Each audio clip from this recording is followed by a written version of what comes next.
If you found this contraption in a box or bin at an estate sale or a garage sale, would you have any clue what it is? Any guesses? Put them in the comments. I'll give you one little hint. I don't know if you can see that, but it says Sunbeam on it. So I'm going to show you what it is. So if you guessed from this Sunbeam logo that this is a Mixmaster attachment, you would be right. And if you guessed that it was a peeler attachment, you would be exactly right. Fits on just like that. And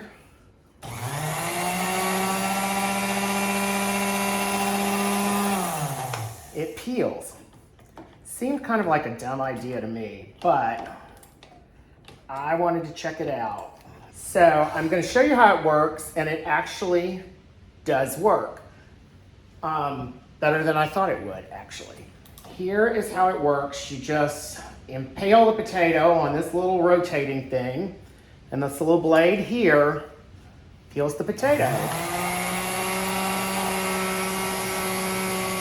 Oops, we got something wrong. We want to impale the potato on the spike. Let the blade touch right where it wants to come in contact with it. I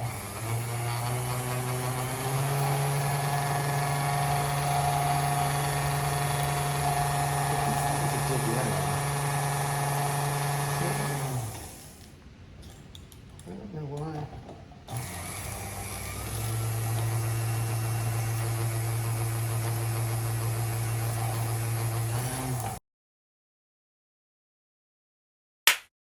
So you take the potato, impale it on the spike,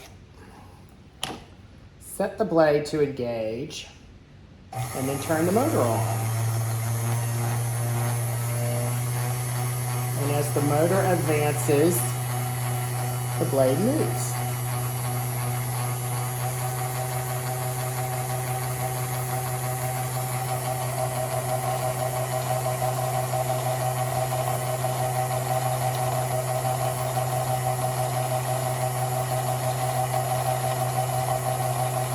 We have a little stoppage there.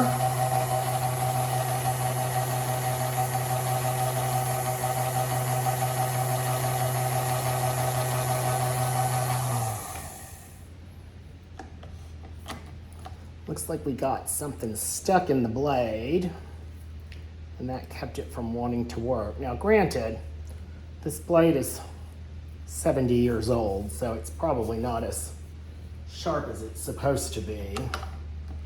So there we had a half success. Let's try another one.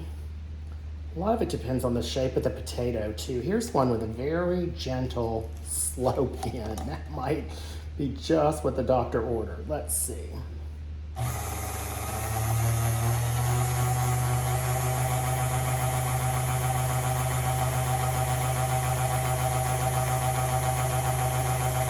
There we go.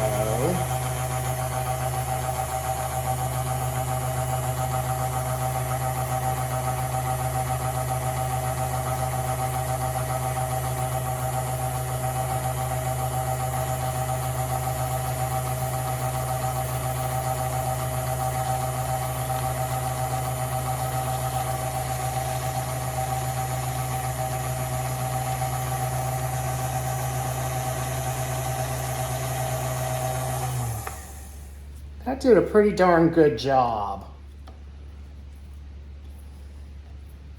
You'd have a little bit of here at the end where it got to be an odd shape. Let's try one more. See what we get on a little one. I have to admit, this is not really something I would use for one or two potatoes.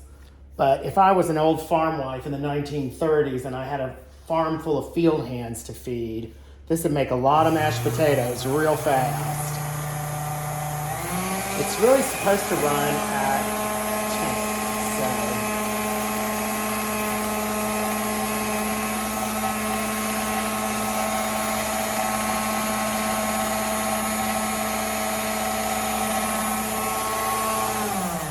So according to Sunbeam, that's the right speed for attachments. And it worked. So you can see you could plow through a lot of potatoes in a pretty short period of time. So now I'm going to kind of do the productivity test. How many potatoes can I get through? And would this be faster than just using a potato peeler?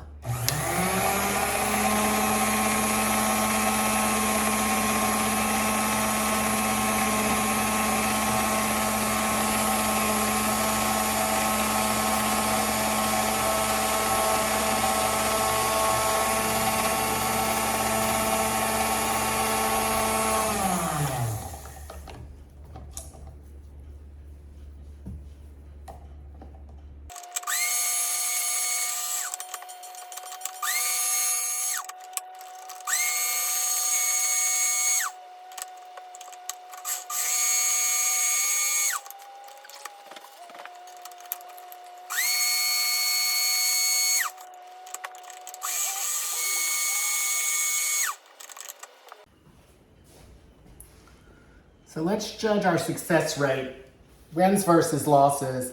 I was pleased that it didn't take off more peel in most cases than I thought it should. And I think that little tiny bits on the end, that's fair. You're gonna cut that off with a knife probably anyway. So I'm gonna call this one a win, win. That would still be usable. It didn't eat too much of it up. A win. This is definitely a loss. This one it only peeled half of. I can still use the potato, but this one it destroyed. This one came out pretty good. That was the first one I did and I was pleased with how it did. This one is kind of halfway. It's too small. The other thing you'll notice is, I'm gonna call these losses. That's a loss. It ate up half the potato. That one's pretty good. But if you notice, it likes a certain size and shape of potato. And then other ones that are too small, it doesn't get the back end of it. I guess you could put it back on and go from the other side.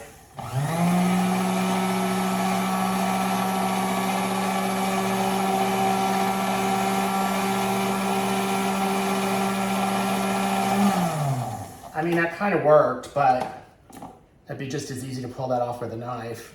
Anyway, if you were a farm wife in the 30s with field hands to feed, it might be worth it if you had a potato farm and you needed to can a whole bunch of potatoes, or if you owned an apple orchard and you were processing a bunch of apples to make applesauce or something, then it might be worth it, but I wouldn't pull it out just to make family dinner. I just don't think it's worth it.